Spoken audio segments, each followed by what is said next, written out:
야, 우인! 세탁 소집 딸년이 여기가 어디라고 기어들어와? 물 흐리지 말고 당장 나가!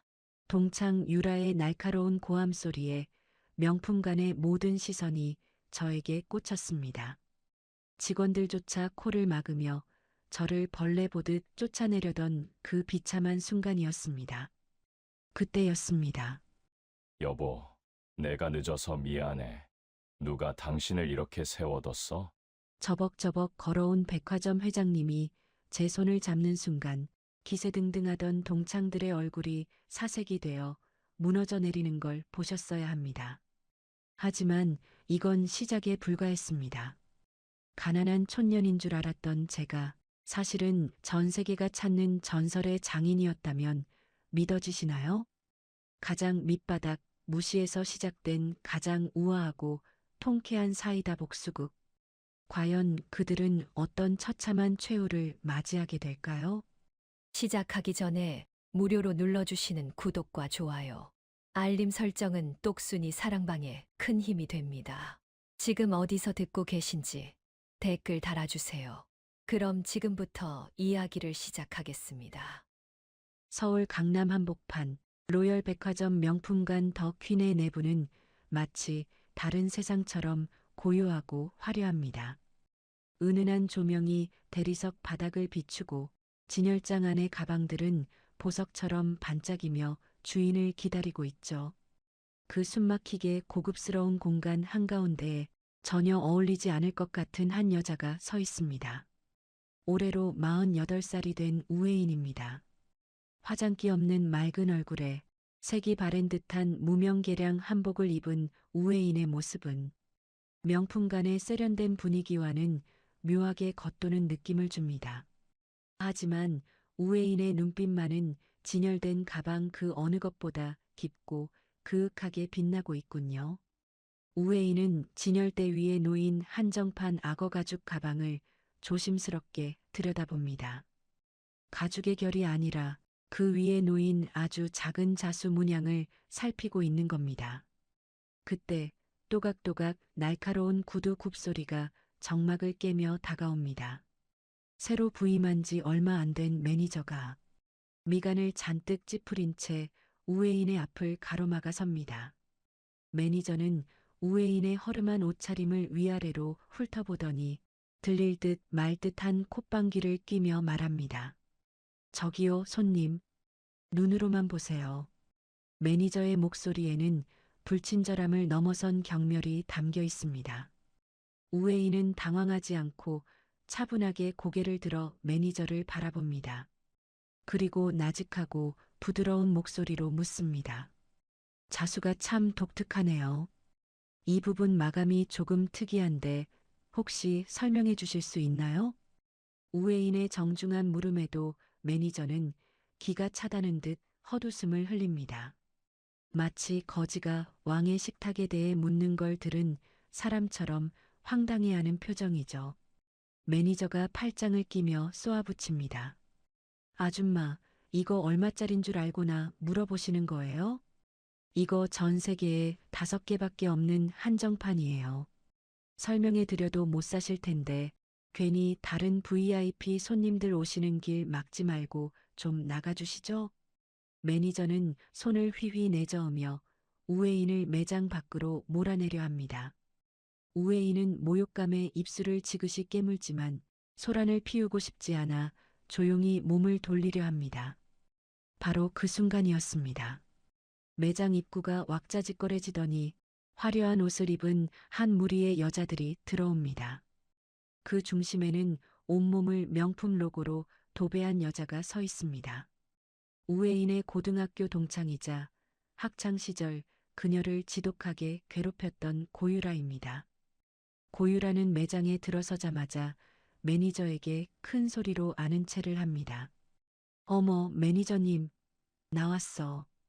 이번 신상 들어왔다며? 고유라의 목소리는 하이톤으로 찢어질 듯 매장을 울립니다. 매니저는 방금 전 우혜인에게 보였던 싸늘한 표정은 온데간데 없이 세상에서 가장 비굴한 미소를 지으며 고유라에게 달려갑니다. 어머나, 고유라 사모님 오셨어요? 기다리고 있었습니다. 오늘 사모님한테 딱 어울리는 물건이 들어왔거든요. 매니저와 고유라가 호들갑을 떨며 인사를 나누던 그때 고유라의 시선이 돌아서려던 우회인의 등 뒤에 꽂힙니다. 고유라의 눈이 동그랗게 커지더니 이내 입가에 비열한 미소가 번집니다.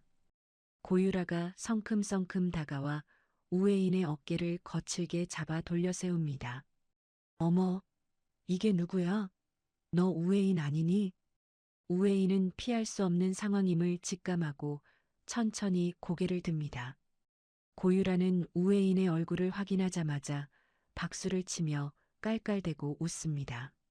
마치 재미있는 동물이라도 발견한 듯한 태도입니다. 고유라가 뒤따라온 추종자들에게 우회인을 가리키며 소리칩니다. 얘들아, 여기 좀 봐. 내 고등학교 동창 우회인이야. 기억나니? 학교 다닐 때 냄새나는 세탁소집 딸이라고 우리가 놀렸던 애. 고유라의 말에 뒤에 있던 여자들이 입을 가리고 킥킥거리기 시작합니다. 우회인은 주먹을 꽉 쥐며 조용히 말합니다. 오랜만이네, 유라야. 여전히 목소리가 크구나. 우회인의 차분한 대꾸가 마음에 들지 않았는지 고유라의 표정이 순식간에 일그러집니다. 고유라는 우회인의 낡은 한복 소매를 손가락으로 툭툭 치며 비아냥거립니다. 어머 얘, 너 아직도 이러고 사니? 동창회비도 없어서 못 나오던 주제에 여기가 어디라고 기어들어와?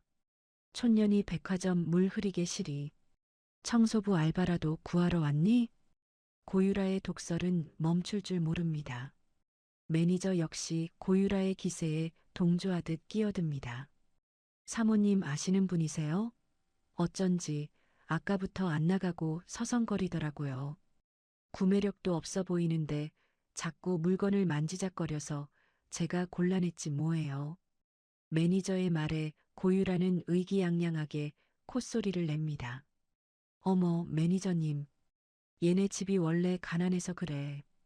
이런 고급 가방은 평생 구경도 못 해봤을 텐데 만져보고라도 싶었겠지. 야, 우회인. 너 설마 이거 훔치려고 했던 건 아니지? 고유라의 터무니없는 모함에 우회인의 얼굴이 붉게 달아오릅니다. 더 이상 참을 수 없어진 우회인이 떨리는 목소리로 반박합니다. 말 조심해.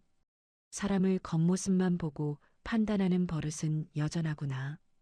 우회인의 말대꾸에 고유라의 눈꼬리가 사납게 치켜 올라갑니다. 고유라는 핸드백을 고쳐 매며 매장 전체가 떠나가라 소리를 지릅니다. 이게 어디서 눈을 동그랗게 뜨고 대들어? 야, 보안 요원 어디 있어? 당장 이 여자 끌어내. 내가 로열 백화점 BVIP인데 이런 거지 같은 년이랑 같은 공간에 있는 것만으로도 불쾌해 죽겠네. 고유라의 고함 소리에 주변 손님들이 하나둘씩 모여들어 수군거립니다.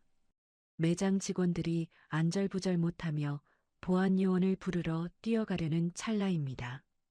백화점 입구 쪽에서 묵직하고 거대한 공기의 흐름이 느껴집니다. 마치 폭풍우가 몰아치기 직전의 고요함처럼 웅성거림이 순식간에 잦아듭니다. 입구 쪽을 바라본 사람들의 입이 딱 벌어집니다. 검은 양복을 입은 건장한 수행원 수십 명이 일사불란하게 길을 트고 있습니다. 그 사이로 53살의 나이가 믿기지 않을 만큼 다부진 체격과 날카로운 눈빛을 가진 남자가 걸어옵니다. 로열그룹의 회장 강태주입니다. 강태주의 등장에 매장 안의 공기는 순식간에 얼어붙습니다. 강태주는 한 번의 눈길도 주지 않고 곧장 매장 안으로 성큼성큼 걸어 들어옵니다. 그 압도적인 카리스마에 고유라도 잠시 입을 다물고 멍하니 바라볼 뿐입니다. 고유라는 곧 정신을 차리고 회장에게 눈도장을 찍을 절호의 기회라고 생각합니다. 고유라는 표정을 싹 바꾸어 세상에서 가장 교양 있는 척 미소를 지으며 강태주 앞을 막아섭니다. 어머, 회장님, 안녕하십니까? 저 기억하시죠? 지난번 자선 파티 때 인사드렸던 고유라가 허리를 굽히며 아양을 떨지만 강태주의 시선은 고유라를 그대로 통과해버립니다. 강태주에게 고유라는 그저 길가에 굴러다니는 돌멩이만도 못한 존재인 듯합니다. 강태주는 고유라를 투명 인간 취급하며 그녀의 어깨를 스치듯 지나쳐버립니다. 무시당한 고유라의 얼굴이 벌겋게 달아오릅니다. 강태주의 발걸음이 멈춘 곳은 다름 아닌 우회인의 앞입니다. 강태주는 잔뜩 굳어있던 표정을 풀고 우회인을 바라보며 깊은 한숨을 내쉽니다. 그리고 따뜻하고 굵직한 손으로 우회인의 떨리는 어깨를 감싸 안습니다. 강태주가 우회인의 헝클어진 옷고름을 다정하게 정리해주며 낮고 부드러운 목소리로 말합니다. 여보, 내가 회의가 늦어서 미안해. 많이 기다렸어? 여보라는 두 글자가 매장 안을 울리는 순간 시간이 멈춘 듯합니다. 고유라의 입이 턱 빠질 듯 벌어지고 눈알이 튀어나올 듯 커집니다. 매니저는 들고 있던 고객 명단을 바닥에 떨어뜨리며 하얗게 질린 얼굴로 뒷걸음질 칩니다. 주변에서 구경하던 사람들 사이에서도 뭐, 여보라고? 저 여자가 회장 사모님이야? 라는 경악 섞인 탄성이 터져 나옵니다. 우회인은 그제야 긴장이 풀린 듯 강태주의 옷자락을 살며시 잡으며 대답합니다. 아니에요. 저도 방금 왔어요. 그런데 여기 분위기가 좀 무섭네요. 우회인의 말에 강태주의 눈빛이 다시 매섭게 변합니다. 강태주는 천천히 고개를 돌려 얼어붙어 있는 매니저와 고유라를 번갈아 쳐다봅니다. 그 눈빛은 마치 먹잇감을 노리는 맹수처럼 살기가 등등합니다. 강태주가 수행 비서에게 손짓하자 비서실장이 즉시 다가와 허리를 숙입니다. 강태주가 얼음장처럼 차가운 목소리로 지시합니다. 김 실장, 지금 당장 이 매장 폐쇄해. 그리고 여기 매니저랑 직원들, 오늘부로 전원 인사대기 발령 내. 고객 응대 매뉴얼이 어떻게 되어 있길래 내 아내를 이따위로 대접하는지 철저하게 조사해서 보고해. 강태주의 불호령의 매니저는 다리에 힘이 풀려 그 자리에 주저앉고 맙니다.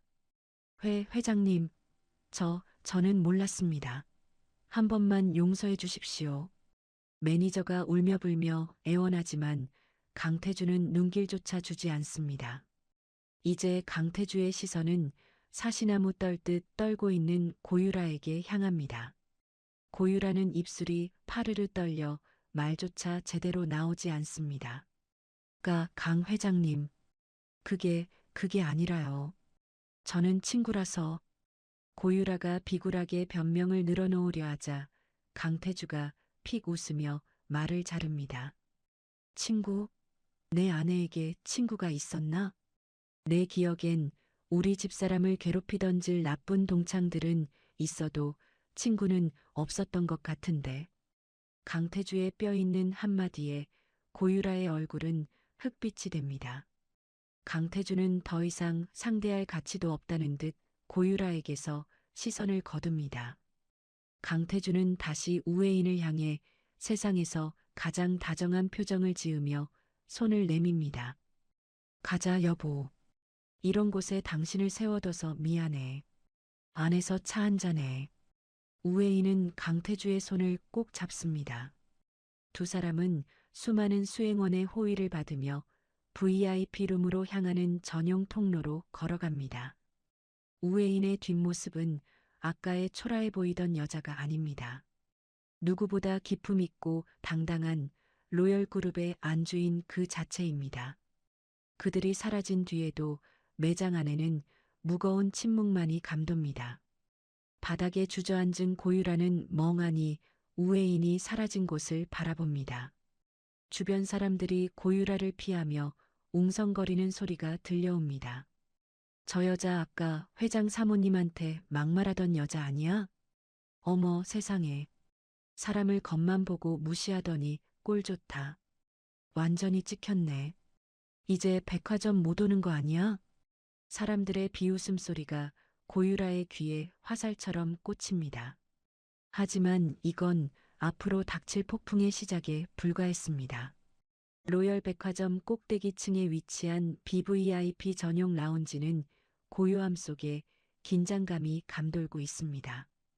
우웨이는 최고급 가죽 소파에 앉아 김이 모락모락 피어오르는 찻잔을 손에 쥐고 창밖을 봅니다. 방금 전 매장에서 겪은 소동이 마치 폭풍우가 훑고 지나간 자리처럼 가슴속에 멍울져 있습니다. 강태주는 그런 아내의 곁으로 다가가 찬바람을 맞은 듯 차가운 우회인의 손을 자기 손안에 가둡니다. 강태주가 미안함이 가득 담긴 눈빛으로 아내의 안색을 살피며 조심스럽게 묻습니다. 혜인아, 많이 놀랐지? 그 여자들이 한 말 마음에 두지 마. 당신은 나한테 가장 소중한 사람이야. 우웨이는 남편의 따뜻한 손길에 얼어붙었던 마음이 조금은 녹아내리는 듯 희미하게 미소를 지어 보입니다. 하지만 이내 고개를 저으며 창밖으로 시선을 돌린 채 나직하고 단호한 목소리로 말합니다. 놀라긴 했지만 괜찮아. 유라는 예전부터 사람 아픈 곳만 골라 찌르던 애였으니까. 하지만 태주 씨, 오늘 매장 사람들에게 내린 처분은 조금 과한 것 같아. 일하던 사람들을 하루아침에 내쫓는 건 다시 한 번만 생각해주면 안 될까? 강태주의 눈매가 순식간에 날카로워지며 얼굴에 짙은 그늘이 드리워집니다. 강태주는 찻잔을 탁자에 탁 소리나게 내려놓으며 완강하게 고개를 젓습니다. 안 돼. 그건 당신을 위해서가 아니라 우리 백화점의 무너진 기본을 바로잡기 위해서야.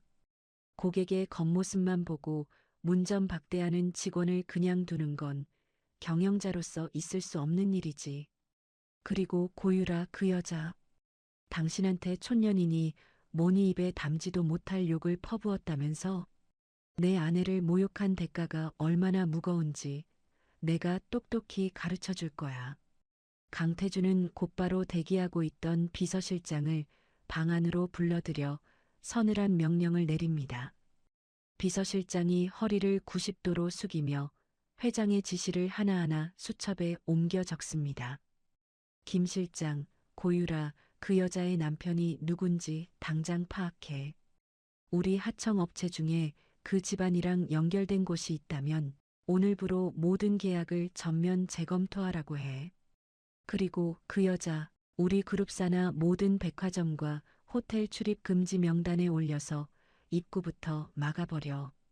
비서실장이 신속하게 대답하며 밖으로 나가자 라운지에는 다시 무거운 침묵이 내려앉습니다. 우웨이는 남편의 단호한 뒷모습을 보며 복잡한 심경에 잠깁니다. 한편 백화점 후문으로 쫓겨나다시피 나온 고유라는 씩씩거리며 자신의 외제차에 올라탑니다. 분노로 얼굴이 시뻘겋게 달아오른 고유라가 핸들을 거칠게 내리치며 목이 터져라 비명을 지릅니다. 아, 말도 안 돼. 우회인 그년이 회장 사모님이라고? 세탁소 딸년이 무슨 수로 그 자리에 앉아. 그때 고유라의 휴대전화가 요란하게 울리며 차 안을 시끄럽게 울려댑니다. 전화기 화면에는 남편이라는 글자가 떠 있고 고유라는 짜증 섞인 목소리로 전화를 받습니다. 하지만 수화기 너머에서 들려오는 것은 다정한 인사가 아니라 남편의 짐승 같은 고함이었습니다. 야, 너 오늘 백화점에서 도대체 무슨 짓을 하고 다닌 거야? 당장 대답 안 해? 고유라가 당황해서 손을 파르르 떨며 남편에게 되묻습니다. 자, 자기야. 갑자기 왜 그래? 무슨 일인데 그래? 남편이 쇳소리를 내며 미친 듯이 소리를 지르는 바람에 고유라는 귀에서 전화를 떼어냅니다. 무슨 일? 지금 로열그룹 본사에서 연락 왔어. 우리 회사랑 진행하던 납품 사업들 싹 다 중단한대. 너 혹시 강 회장 사모님한테 대들었어? 강 회장이 직접 지시했다잖아. 너 때문에 우리 집안 길거리에 나앉게 생겼다고. 이 멍청한 여자야. 당장 집에 기어들어와. 남편의 절규에 고유라는 손에 힘이 풀려 전화를 바닥으로 떨어뜨리고 맙니다. 하지만 고유라는 반성하기는커녕 이 모든 불행이 우애인 때문이라는 생각에 눈에 도끼를 품습니다. 고유라가 이빨을 득득 깔며 백화점 높은 건물을 노려보며 낮게 의졸입니다. 우애인, 네가 감히 내 인생을 통째로 망쳐놔? 어디 끝까지 가보자고. 네가 회장 첩인지 어디서 몸 팔다 온 년인지 내가 사교계에 낱낱이 까발려줄 테니까. 고유라는 곧바로 동창회 단체 채팅방을 켜고 자극적인 문장들을 쏟아내기 시작합니다. 얘들아, 오늘 대박 사건 터졌어. 우애인 정체 알아냈는데 소름 돋아. 백화점 회장 꼬셔서 사모님 노릇하던데 사실 걔 옛날에 템프로 출신으로 신분 세탁한 거래. 내 눈으로 직접 봤는데 회장이 걔를 여보라고 부르면서도 물건 취급하는 게 딱 스폰 받는 첩이더라고. 고유라가 퍼뜨린 근거 없는 헛소문은 순식간에 강남 사교계 전체로 번져나갑니다. 다음 날 오후 백화점 내 최고급 카페테리아인 로열 라운지는 평소보다 더 소란스럽습니다.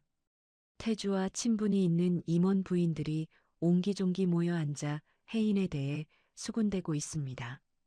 한 부인이 화려한 부채를 살랑거리며 은밀한 목소리로 속삭입니다. 어머, 사모님들 소문 들으셨어요? 이번에 강 회장이 데려왔다는 그 여자 말이요.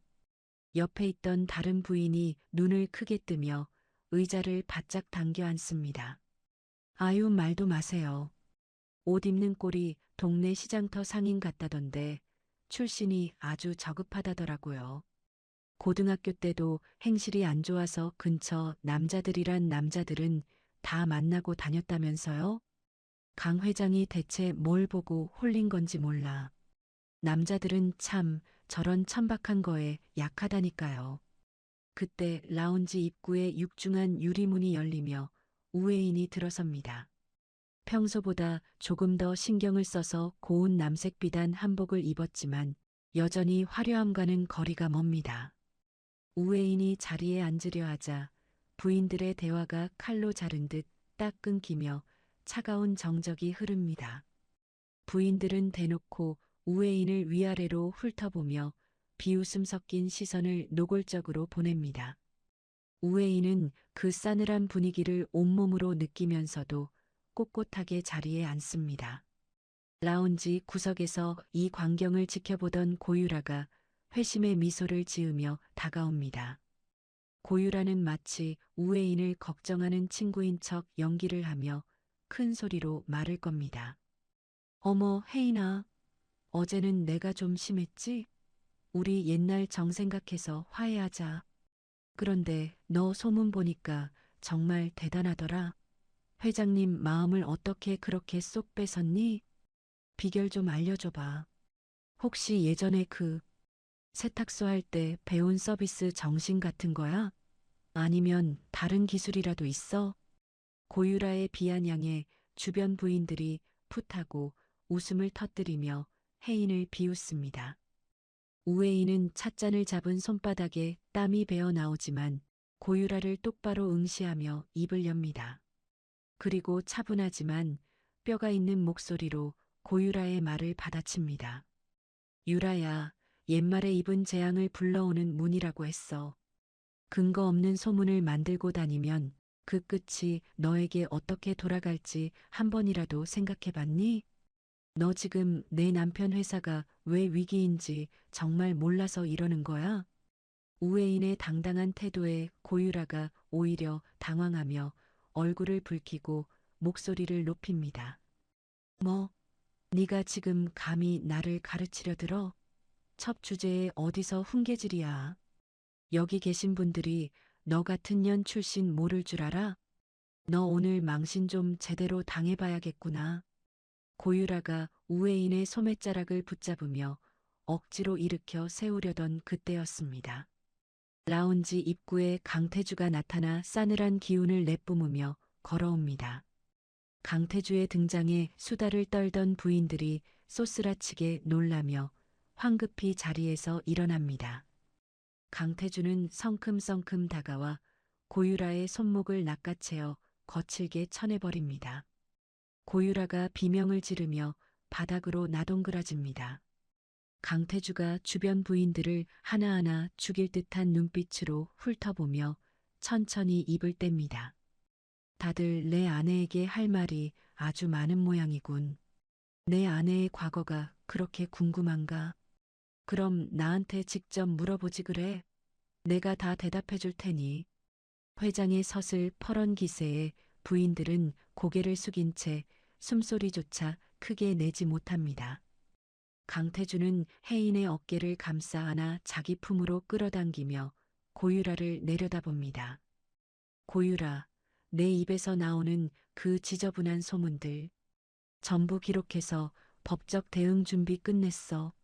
조만간 법원에서 출석 요구서 한 장 갈 테니 변호사나 잘 알아보고 있어. 그리고 당신들, 내 아내가 누군지 제대로 알지도 못하면서 함부로 혀를 놀리지 마. 조금 있으면 당신들이 감히 쳐다보지도 못할 뿐이라는 걸 온 세상이 알게 될 테니까. 강태주는 혜인을 데리고 얼어붙은 라운지를 빠져나옵니다. 라운지에 남겨진 사람들은 서로의 눈치만 보며 사색이 되어 벌벌 떨고 있습니다. 태주는 복도를 걸으며 혜인의 손을 꼭 쥐고 다정하게 묻습니다. 혜인아, 저런 속물들 상대하느라 고생 많았어. 손이 왜 이렇게 차가워? 내일 백화점 창립기념 파티 정말 나갈 수 있겠어? 힘들면 내가 취소해도 돼. 혜인은 잠시 발걸음을 멈추고 남편의 깊은 눈을 뚫어지게 바라봅니다. 그리고 결연한 표정으로 고개를 끄덕이며 힘주어 대답합니다. 아니, 나갈 거야. 이제 더 이상 당신 뒤에 숨어 있고 싶지 않아. 내가 누구인지, 내가 어떤 일을 하는 사람인지 그 사람들에게 똑똑히 보여줄 거야. 태주 씨, 나 끝까지 믿어줄 거지? 나 정말 잘 해내고 싶어. 태주는 혜인의 굳은 결심을 확인하고는 대견하다는 듯 미소 짓습니다. 당연하지. 당신은 내가 아는 가장 아름답고 실력 있는 장인이야. 내일 기대해도 좋아. 당신의 진가를 알게 되면 세상이 깜짝 놀랄 테니까. 태주의 응원에 혜인은 마음을 다잡으며 파티 준비를 시작합니다. 하지만 그 시각 고유라는 파티장에서 혜인을 완전히 무너뜨릴 최후의 비책을 준비하고 있었습니다. 운명의 백화점 창립기념 파티가 서서히 다가오고 있었습니다. 로열 백화점 메인홀은 창립기념 파티를 축하하는 화려한 수만 송이의 생화와 웅장한 오케스트라 선율로 가득 차 있습니다. 대한민국 정계와 재계의 거물들이 한자리에 모인 이곳은 겉으로는 우아한 샴페인 잔이 오가지만 속으로는 온갖 시기와 추문이 소용돌이치는 전쟁터와 같습니다. 은은한 조명이 대리석 바닥을 비추고 수천만 원을 호가하는 드레스와 보석들이 조명 아래서 눈부시게 번뜩이며 주인들의 탐욕을 대변하고 있죠.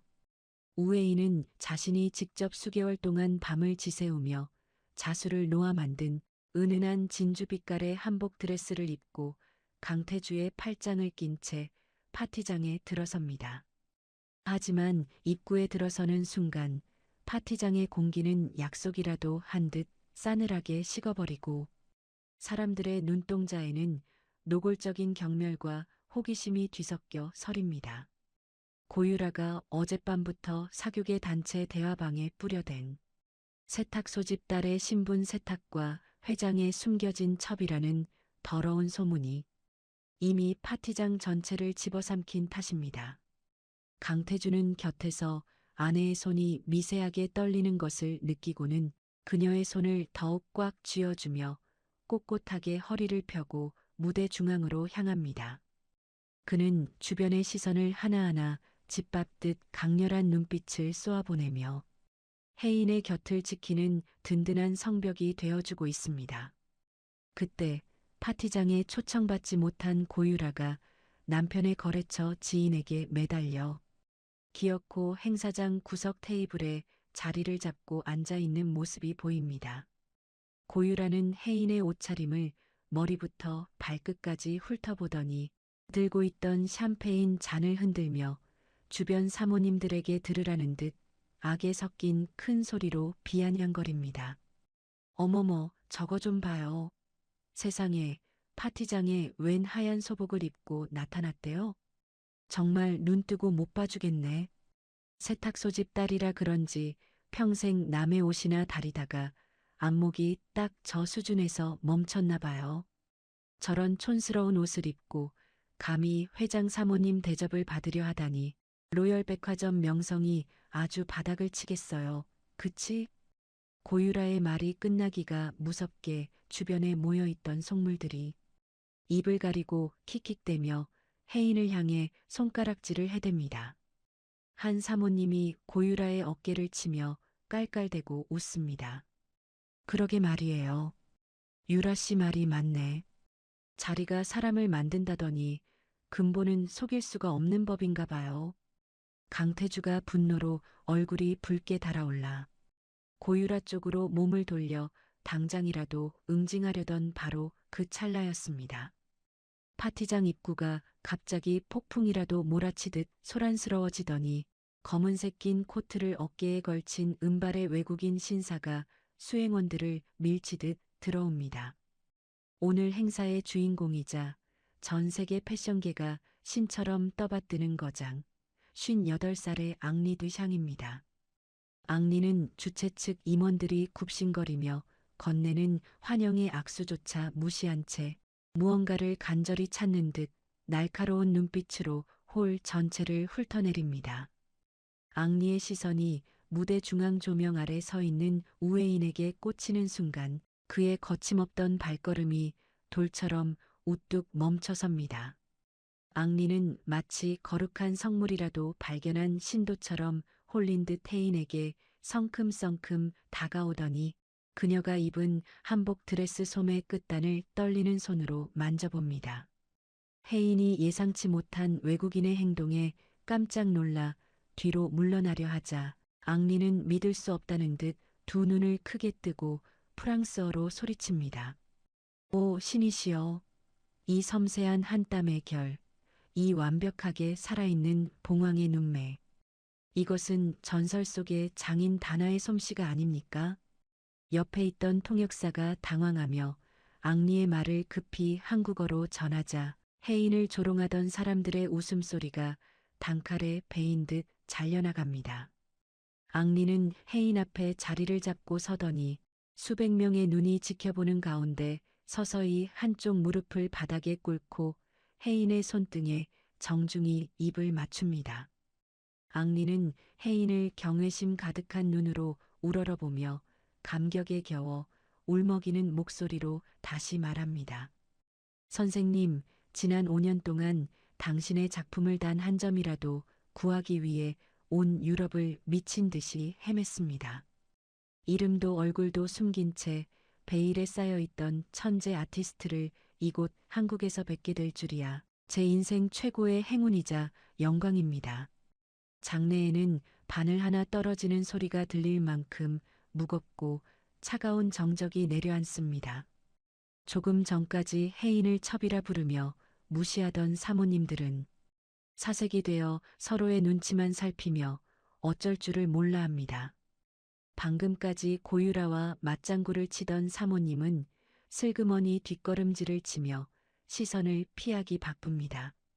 특히 구석에서 비웃음을 날리던 고유라는 손에 들고 있던 샴페인 잔을 바닥에 떨어뜨려 깨뜨리며 넋이 나간 표정으로 중얼거립니다. 말도 안 돼. 장인? 전설의 장인이라고? 앙리가 나이가 들어서 노망이라도 난 거 아니야? 고유라는 도저히 현실을 받아들이지 못하고 자리에서 벌떡 일어나 혜인 쪽으로 달려오며 악을 씁니다. 그녀의 얼굴은 질투와 분노로 일그러져 귀신 같은 형상을 하고 있습니다. 앙리 선생님, 속지 마세요. 이 여자는 그냥 동네 세탁소 집 딸년이에요. 저 옷도 분명히 어디 시장 바닥에서 주워 입은 가짜란 말이에요. 당장 이 사기꾼 여자를 고소하세요. 고유라의 갑작스러운 난동에 앙리의 미간이 깊게 패이며 얼굴이 험악하게 일그러집니다. 앙리는 통역사도 거치지 않고 고유라를 향해 서툰 한국어로 단호하고 묵직하게 일갈합니다. 그의 목소리는 파티장 천장을 울릴 만큼 크고 위엄이 있습니다. 입 닥치세요. 당신 같은 저급한 안목을 가진 사람이 감히 이 위대한 예술을 모욕하다니. 당신 눈에는 이 신성한 자수가 그저 실 조각으로 보입니까? 그렇다면 당신 영혼이 바로 쓰레기인 겁니다. 천박한 입으로 위대한 거장을 더럽히지 말고 당장 내 눈앞에서 사라지세요. 앙리의 불호령에 고유라는 뺨이라도 한 대 맞은 듯 멍해진 채 입을 벌리고 바들바들 떨며 서 있습니다. 강태주는 기회를 놓치지 않고 차가운 미소를 지으며 혜인의 어깨를 감싸 안고 한 걸음 앞으로 나섭니다. 앙리 선생님, 귀한 손님을 몰라보고 무례하게 지저대는 자가 있어 송구할 따름입니다. 이쪽은 제 아내이자 당신이 그토록 찾으시던 작가다나 우회인이 맞습니다. 제 아내는 자신의 배경이 아닌 오직 실력으로 평가받고 싶어 지금까지 정체를 숨겨왔던 것입니다. 이제야 그 베일을 벗게 되었군요. 태주의 공식적인 선언에 파티장은 순식간에 벌집을 건드린 듯 발칵 뒤집히고 기자들의 플래시가 혜인을 향해 폭죽처럼 터져 나옵니다. 고유라는 비명을 지르며 발악하지만 이미 달려온 보안 요원들에게 양팔을 붙잡힌 채 파티장 밖으로 비참하게 질질 끌려나갑니다. 바닥에 흩어진 샴페인 조각들이 고유라의 구두에 밟히며 날카로운 소리를 냅니다. 이거 나, 이거 놓으라고. 우회인, 너 내가 가만 안 둘 거야. 이건 다 조작이야. 사기라고. 유라의 비명은 다시 연주되는 웅장한 오케스트라 소리에 묻혀 사라지고 파티장의 주인공은 이제 명확해졌습니다. 앙리는 혜인의 손을 놓지 않은 채 마치 보물을 잃어버릴까 걱정하는 아이 같은 간절한 눈빛으로 협업을 제안하기 시작합니다. 선생님, 제발 부탁입니다. 제 다음 파리 오트쿠티르 컬렉션의 메인 의상을 맡아주십시오. 당신의 자수가 없다면 제 옷은 영혼이 없는 껍데기에 불과합니다. 전 세계가 당신을 기다리고 있습니다. 당신이 원하는 조건은 무엇이든 다 들어드리겠습니다. 오직 당신만이 가능합니다. 혜인은 태주의 든든한 품에 기대어 자신을 우러러보며 찬사를 보내는 수많은 시선을 정면으로 마주합니다. 조금 전까지 자신을 벌레 보듯 하던 사람들의 눈빛이 이제는 선망과 두려움으로 바뀌어 있습니다. 혜인은 떨리는 숨을 천천히 몰아쉬며 하지만 그 어느 때보다 단단하고 기품 있는 목소리로 대답합니다. 앙리 선생님, 과분한 찬사와 제안은 정말 감사드립니다. 하지만 저는 제 이름을 건 브랜드를 이곳 한국에서 먼저 시작하고 싶습니다. 남편의 아내로서 받는 대우가 아닌 자수장인 우회인으로서 제 실력만으로 제 길을 걷고 싶어요. 제 자수가 정말 세계적인 가치가 있다면 제가 어디에 있든 세상이 저를 찾아오게 만들겠습니다. 그것이 제가 세상을 향해 증명하고 싶은 제 방식입니다.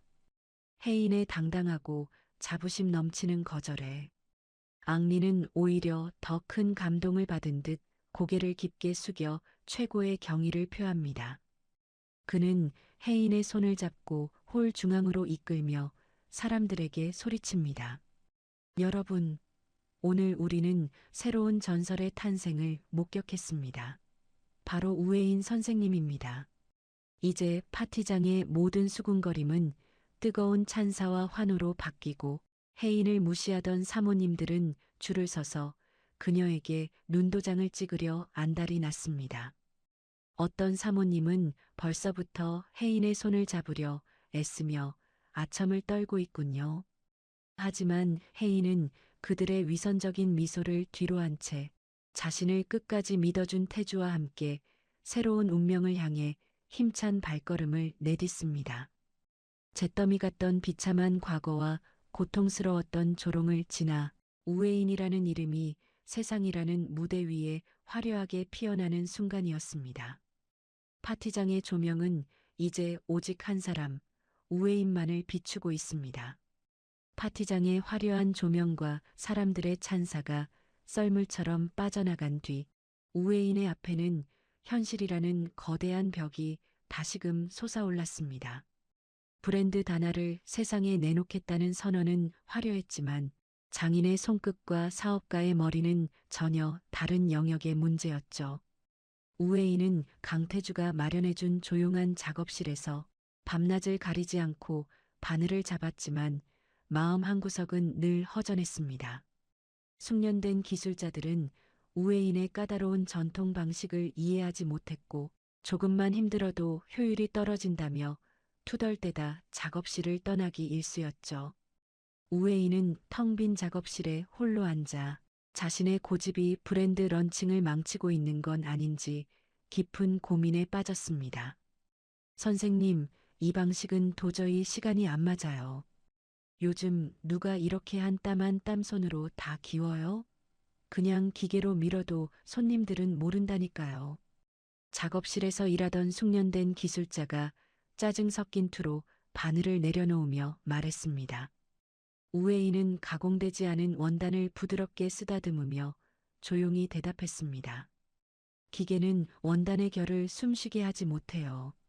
사람 몸에 직접 닿는 건데 만드는 사람 마음이 안 담기면 그건 그냥 천조각일 뿐이에요.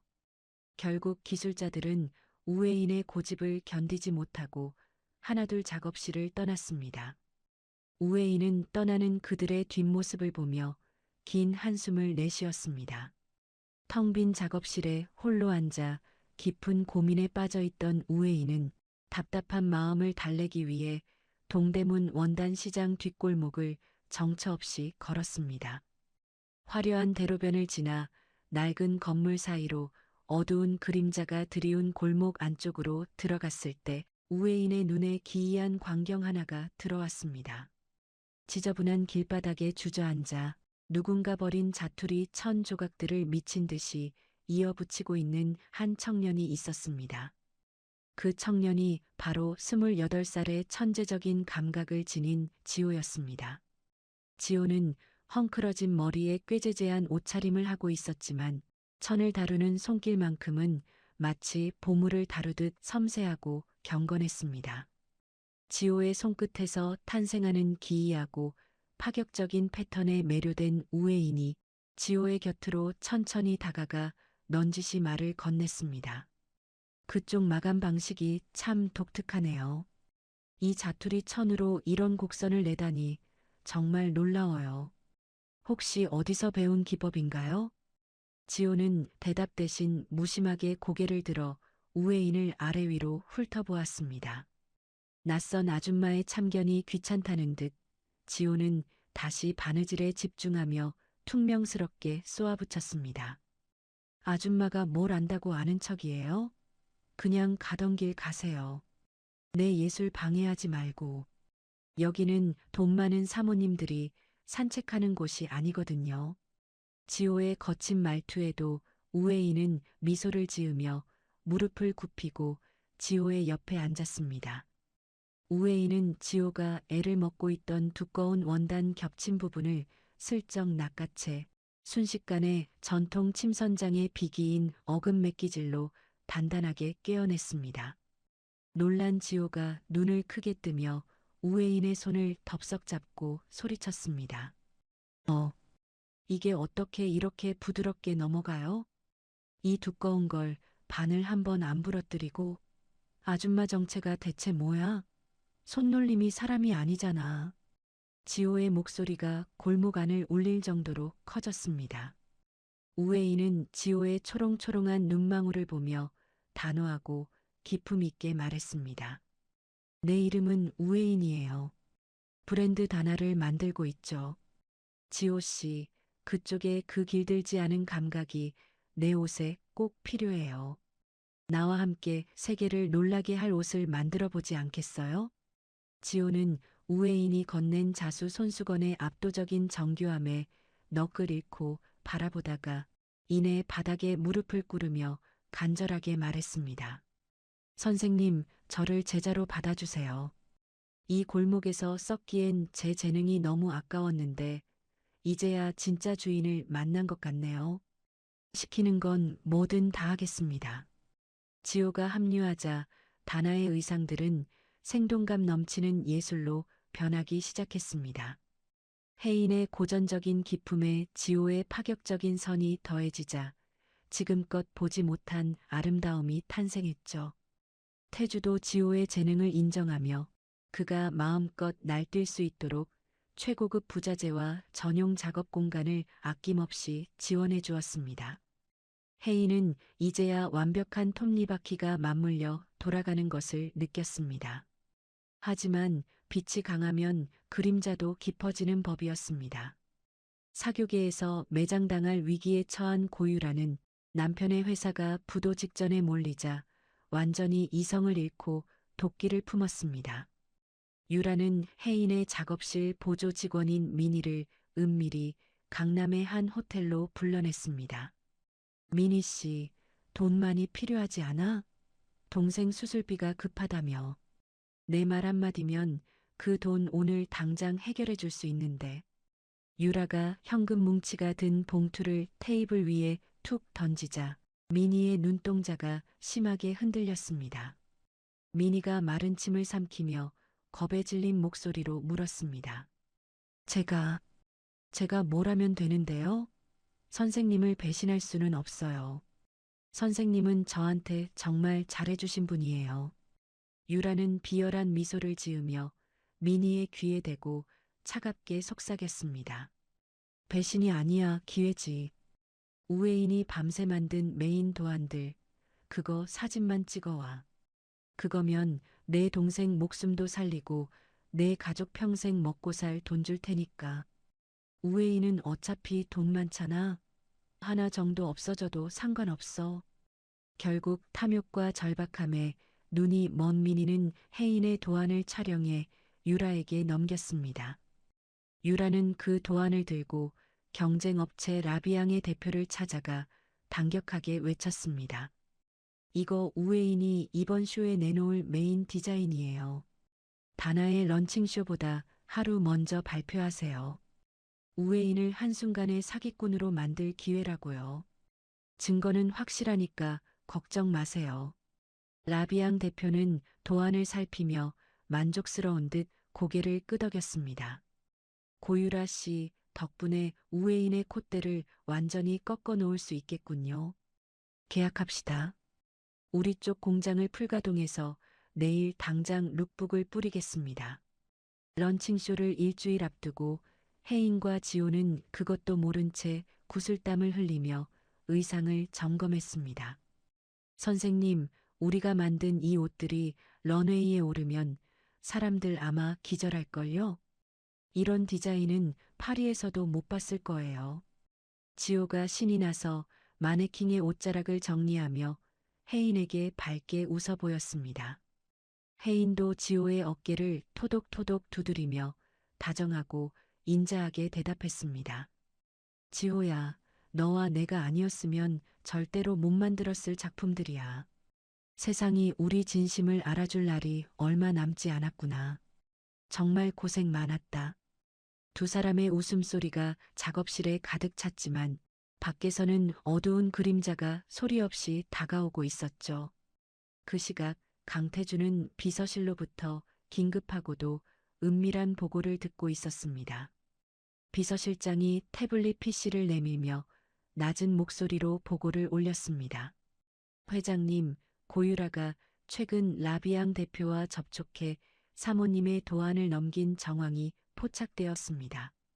이미 공장 가동을 시작했다는 첩보가 들어왔습니다. 강태주의 눈빛이 얼음장처럼 차갑게 식으며 창밖에 짙은 어둠을 응시했습니다. 고유라, 네가 감히 내 아내의 소중한 꿈을 건드려 내 발로 무덤을 파는구나. 어린이가 던진 돌이 누구 머리를 깨뜨릴지 지켜보자. 강태주는 혜인이 상처받지 않도록 조용히 반격의 칼날을 갈기 시작했습니다.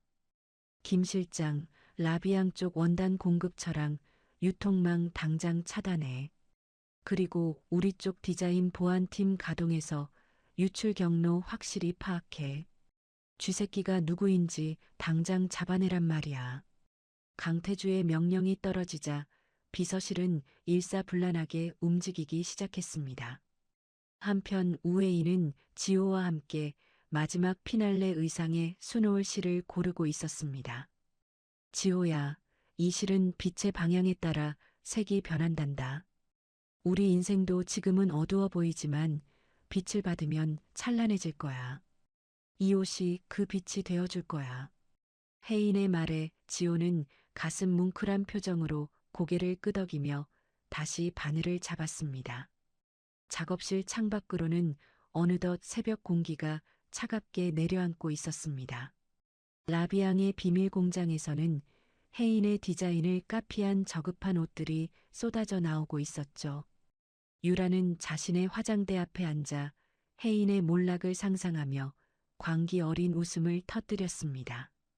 우혜인, 네가 아무리 발버둥 쳐봐야 넌 결국 세탁소 딸년일 뿐이야. 내일이면 넌 온 세상의 비난을 받으며 쓰레기통으로 처박히게 될 거다.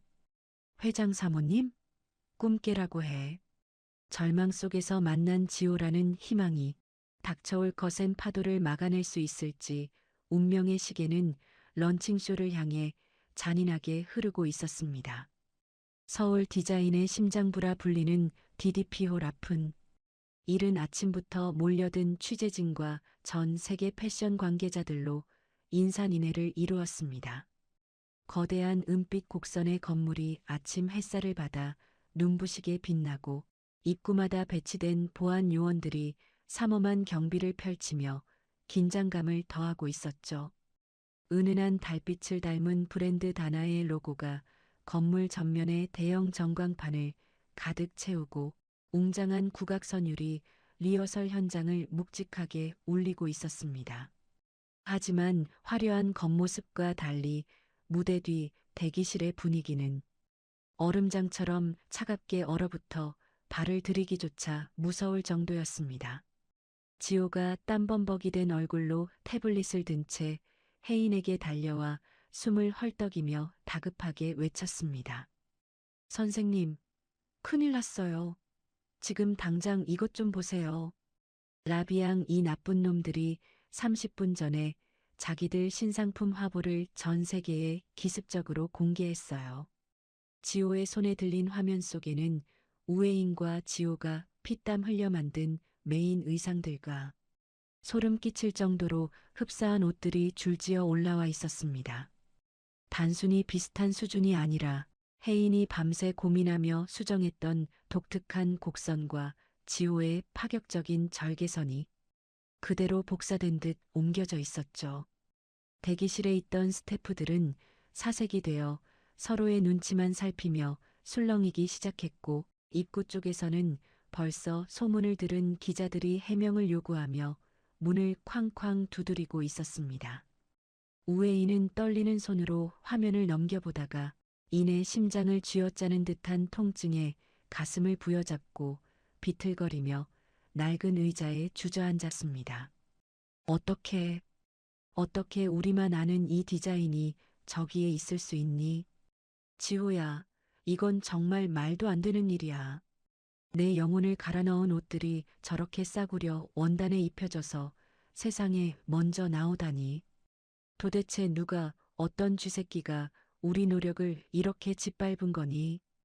혜인의 눈에서 굵은 눈물이 뚝 떨어져 무릎 위에 놓인 고운 비단 위를 속절없이 적셨습니다.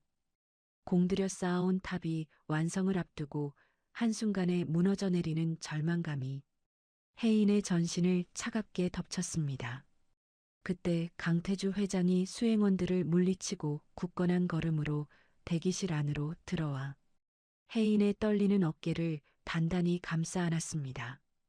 태주는 사색이 된 스태프들을 매서운 눈빛으로 한번 훑어보며 장례를 정돈한 뒤 낮은 목소리로 혜인을 다독였습니다. 혜인아, 내 말 들어. 정신 차려야 해.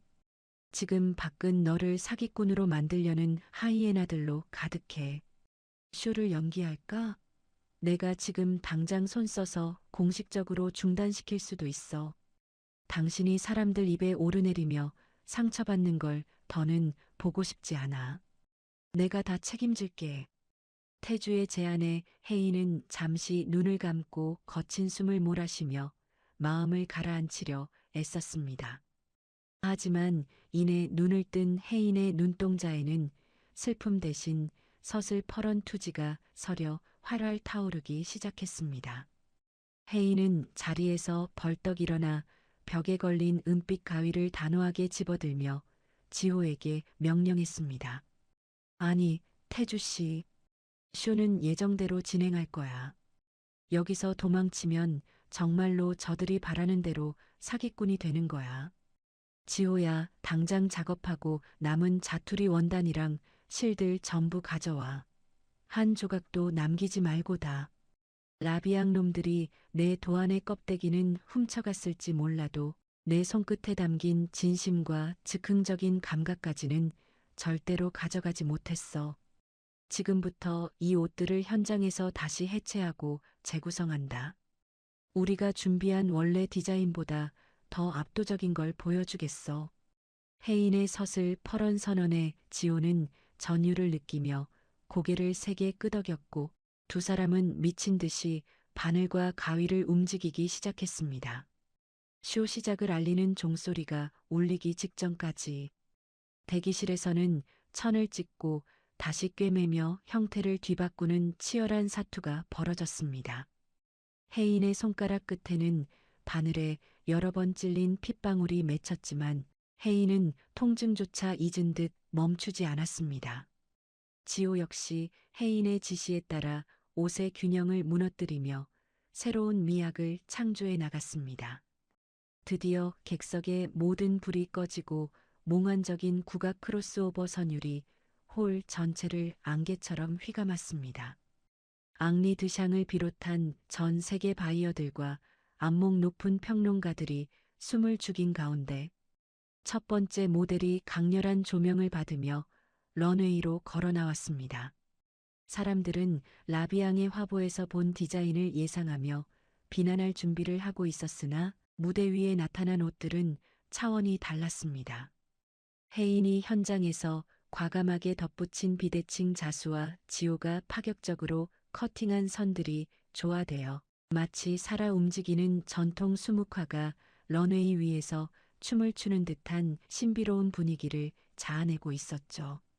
특히 피날레 무대에서 모델이 입고 나온 드레스는 그야말로 관객들의 너클 빼놓기에 충분했습니다. 혜인이 즉석에서 붉은 실로 촘촘하게 수놓은 입체적인 꽃 문양이 강렬한 조명을 받을 때마다 실제 불꽃처럼 화려하게 타올랐습니다. 객석 곳곳에서는 낮은 탄성이 터져나왔고 깐깐하기로 소문난 앙리 드샹은 입을 다물지 못한 채 자리에서 일어나 박수를 치기 시작했습니다.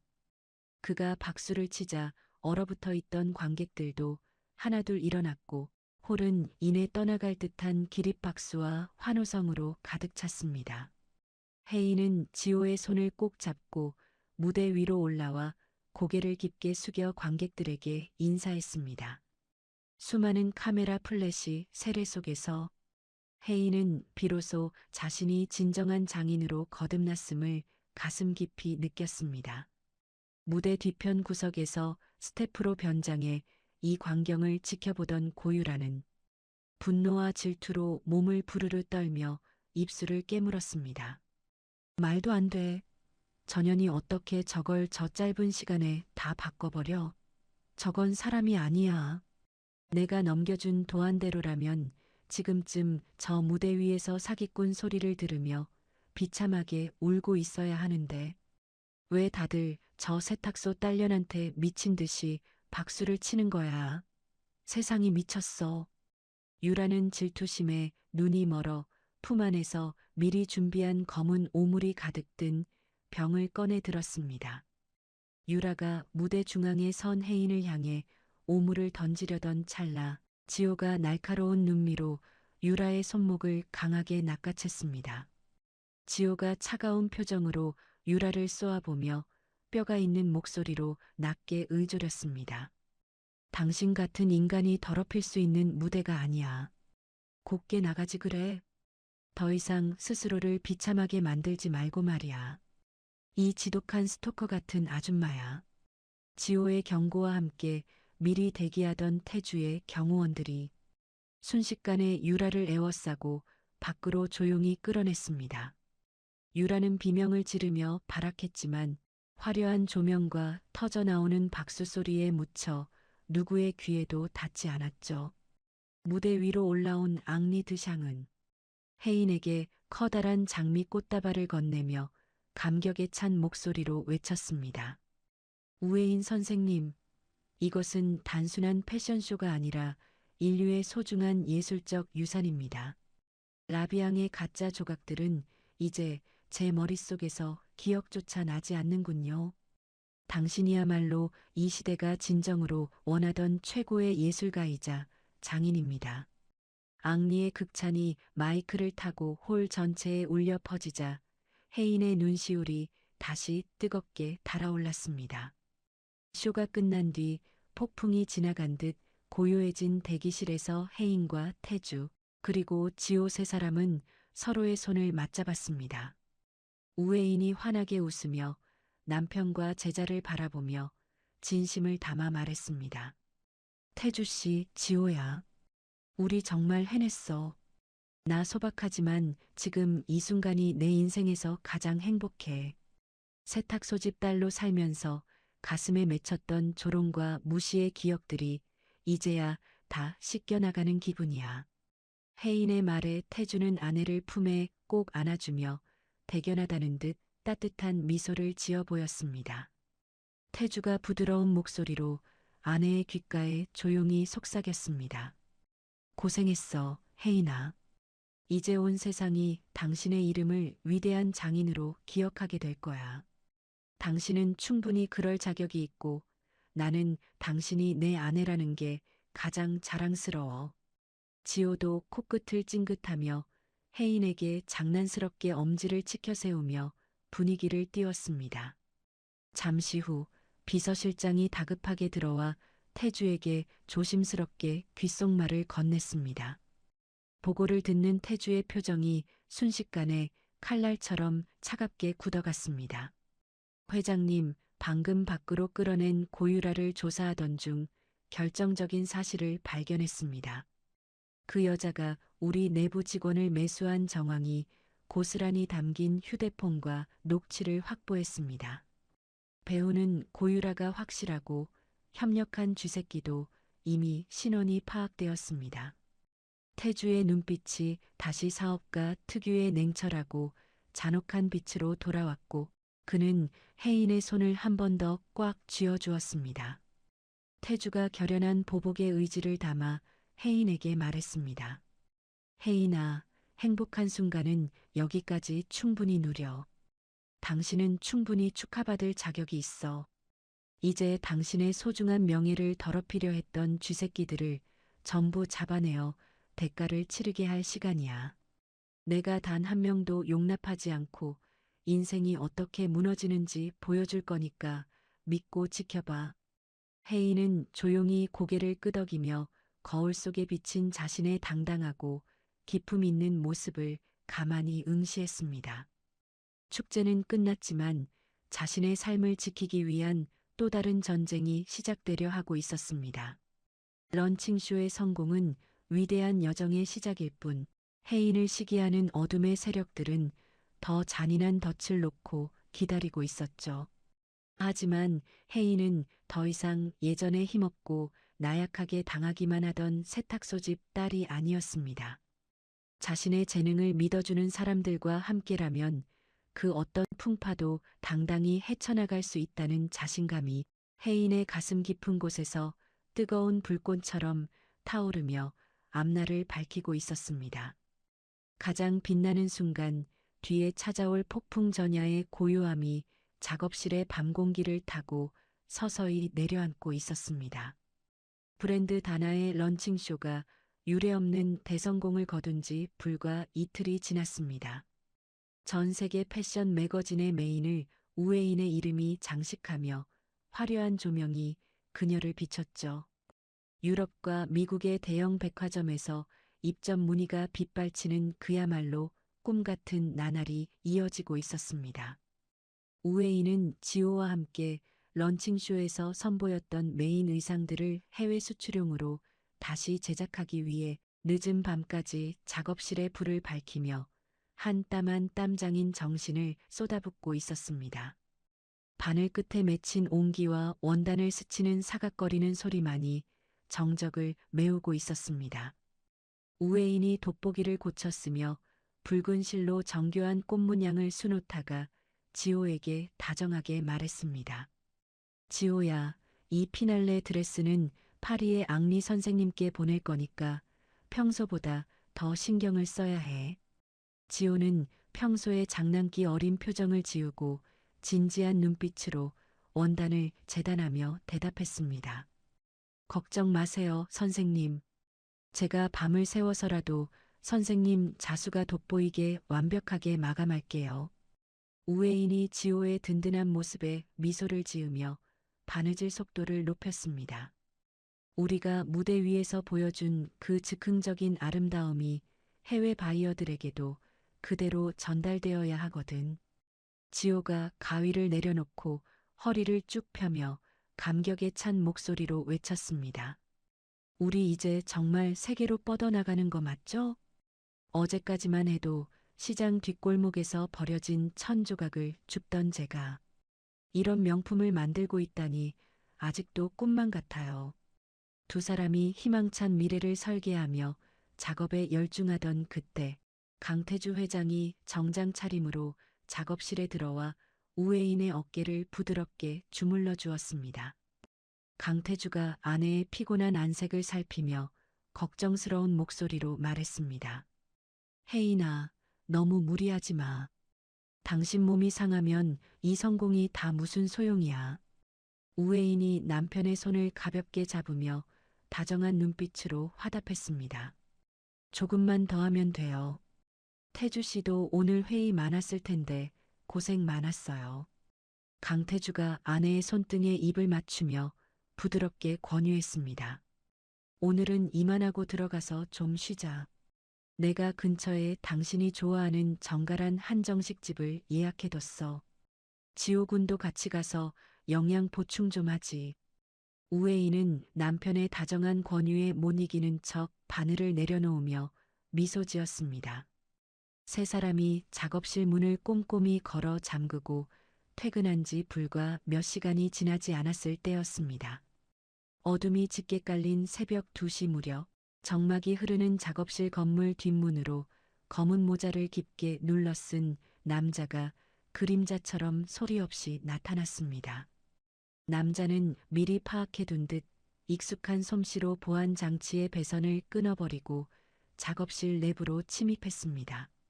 남자는 준비해온 커다란 기름통을 꺼내 우웨인이 애지중지하던 최고급 비단 원단들 위에 무차별적으로 뿌려댔습니다. 이미 완성되어 수출 포장까지 마친 의상들 위에도 독한 기름 냄새가 진동하며 스며들었습니다.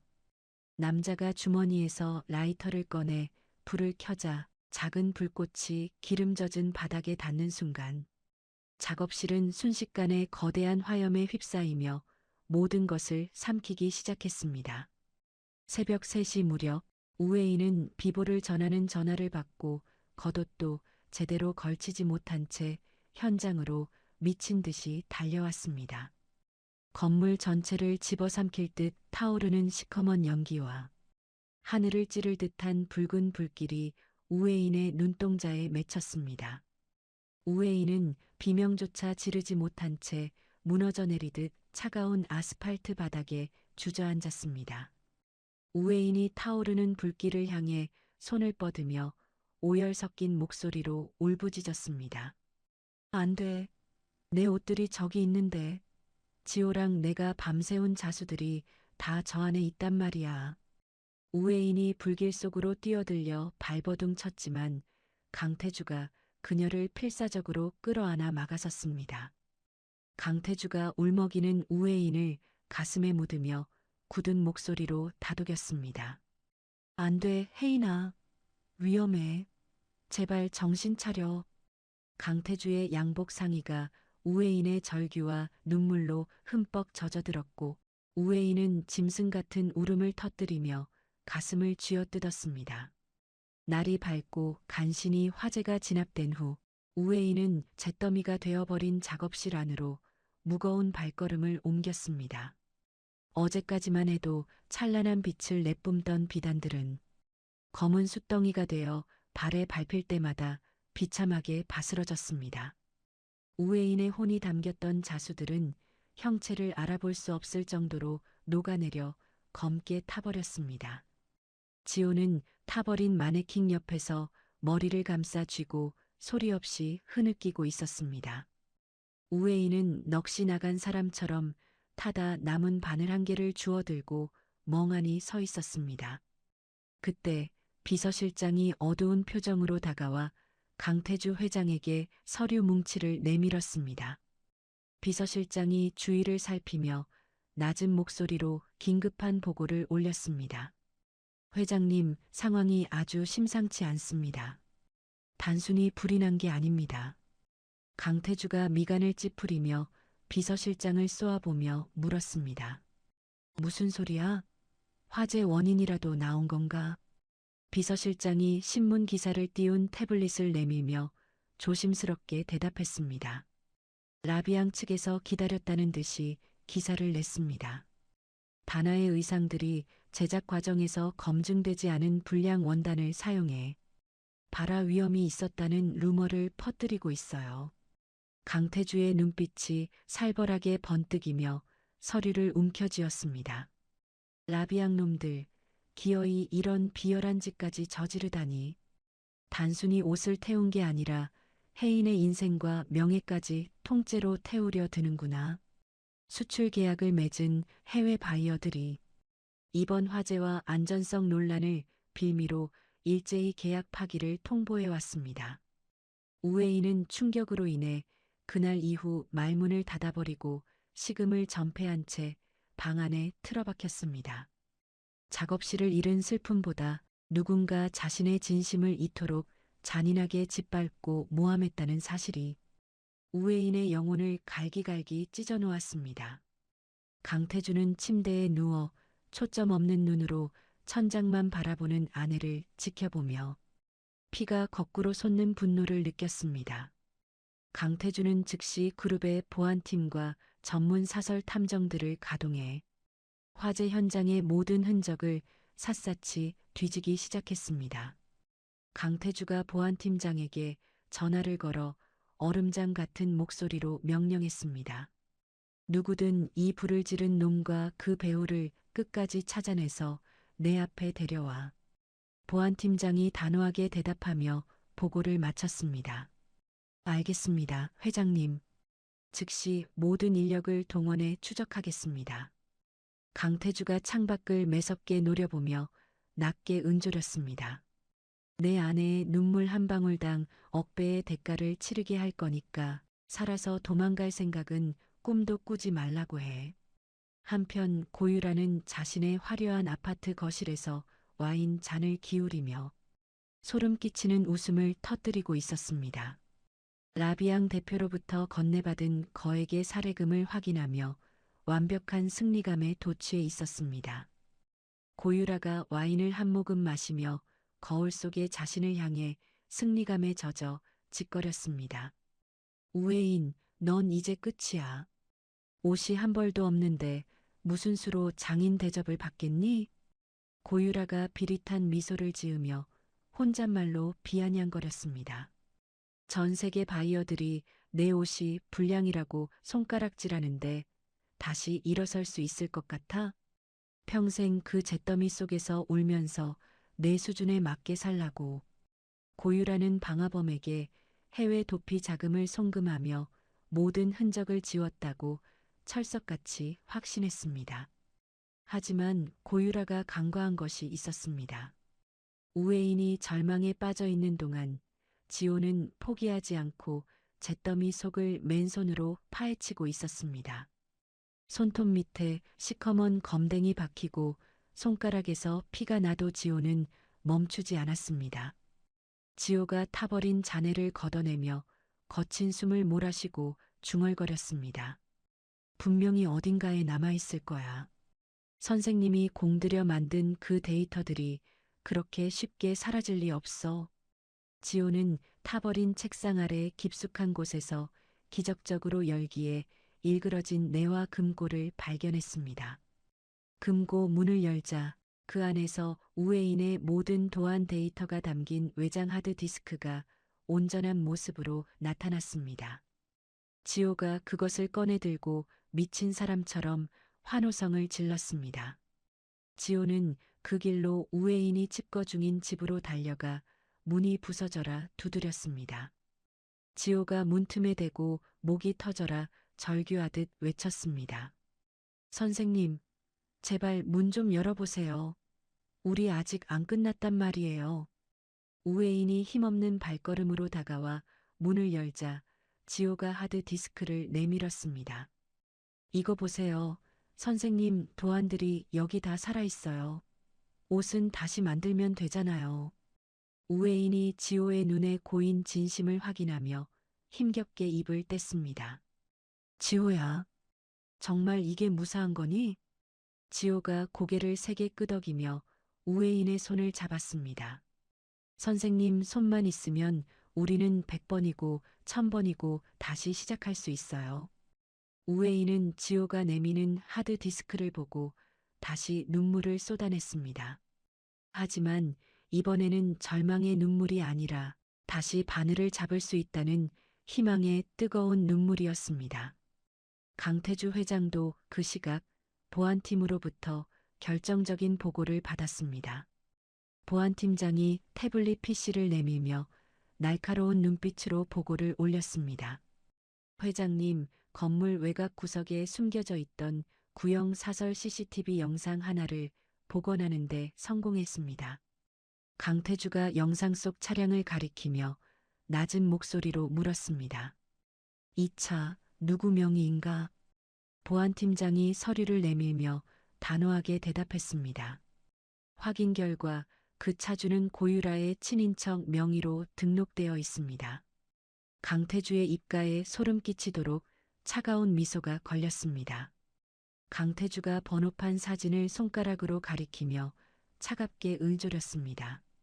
쥐새끼가 드디어 꼬리를 잡혔군. 고유라, 네가 지른 그 불이 결국 내 집구석을 태우게 될 거다. 우회인은 지호의 손을 잡고 다시 매캐한 냄새가 진동하는 작업실터로 향했습니다.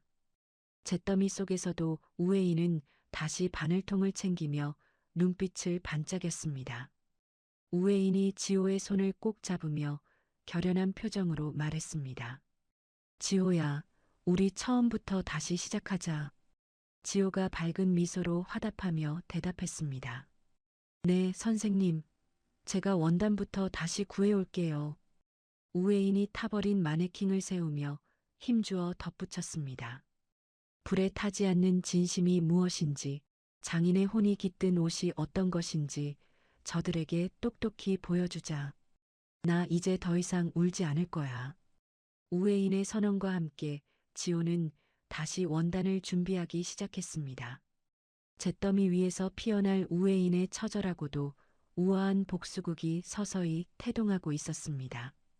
작업실이 불타버린 지 사흘째 되는 날, 우회인은 임시로 마련한 좁고 어두운 공방에서 다시 바늘을 잡았습니다. 코끝을 찌르는 매캐한 탄내가 여전히 옷깃에 남아 숨을 쉴 때마다 가슴을 아리게 했지만 우회인의 눈빛은 그 어느 때보다 날카롭게 빛나고 있습니다. 우회인은 이지호가 구해온 새하얀 명주 원단을 떨리는 손길로 어루만지며 타버린 도안들을 머릿속에서 하나하나 다시 끄집어내어 원단 위에 새깁니다. 이지호는 퉁퉁 부은 눈으로 밤을 새워가며 스승의 곁을 지켰고 원단을 다듬고 실을 고르는 손길에는 한치의 오차도 허용하지 않겠다는 의지가 가득했습니다. 정적만이 흐르던 공방의 새벽 공기를 가르며 우회인이 바늘귀에 실을 꿰고는 낮고 단단한 목소리로 이지호에게 입을 뗍니다. 지호야, 가짜는 아무리 화려하게 흉내를 내도 결국 알맹이 없는 껍데기일 뿐이란다. 이지호가 가위질을 멈추고 스승의 피로한 얼굴을 살피며 걱정스러운 목소리로 대답했습니다. 선생님, 라비앙 그놈들이 우리 디자인으로 벌써 백화점 한복판에 팝업 매장까지 열었다고 해요. 사람들은 그게 진짜인 줄 알고 줄을 서서 산다는데 정말 우리가 이대로 가만히 있어도 괜찮을까요?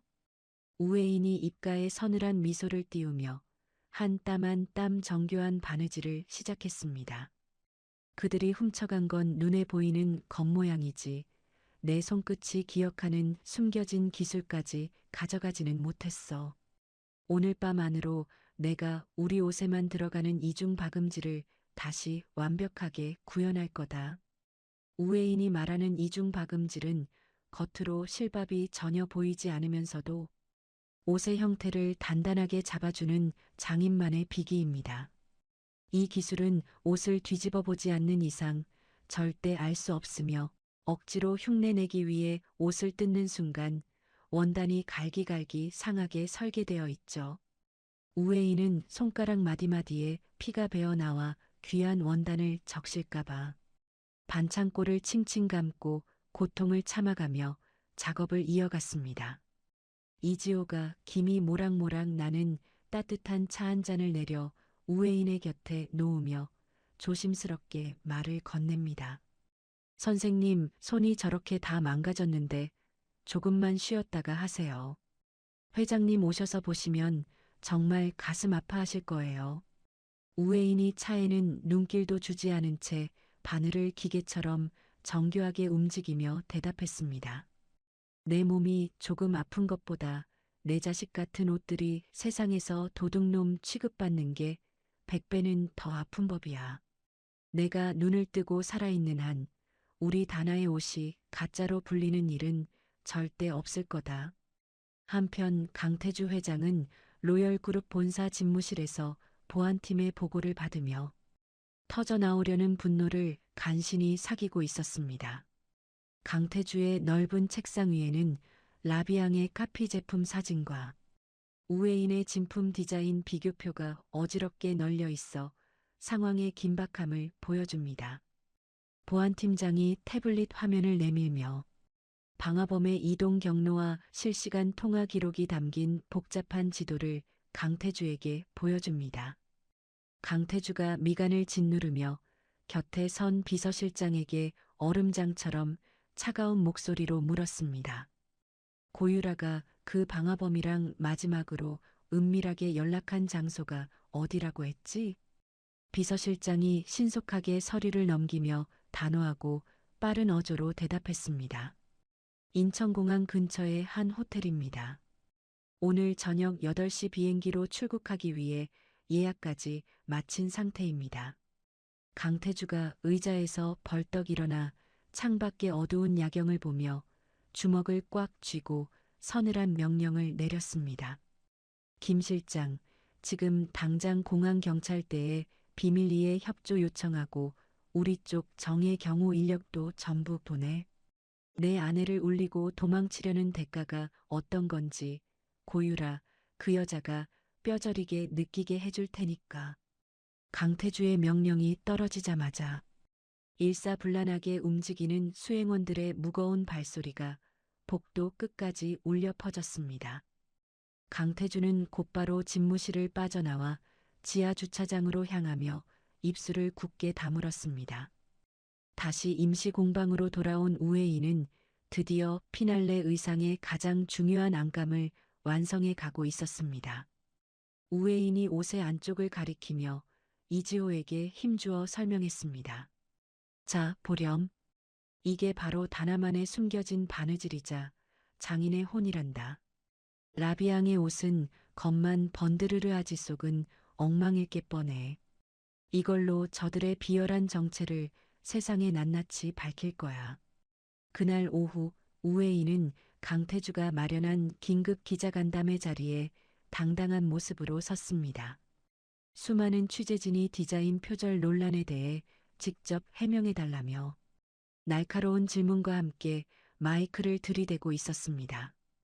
우웨이는 떨리는 마음을 다잡고 자신이 새로 만든 옷과 시중에서 파는 라비앙의 옷을 무대 위에 나란히 걸어두었습니다.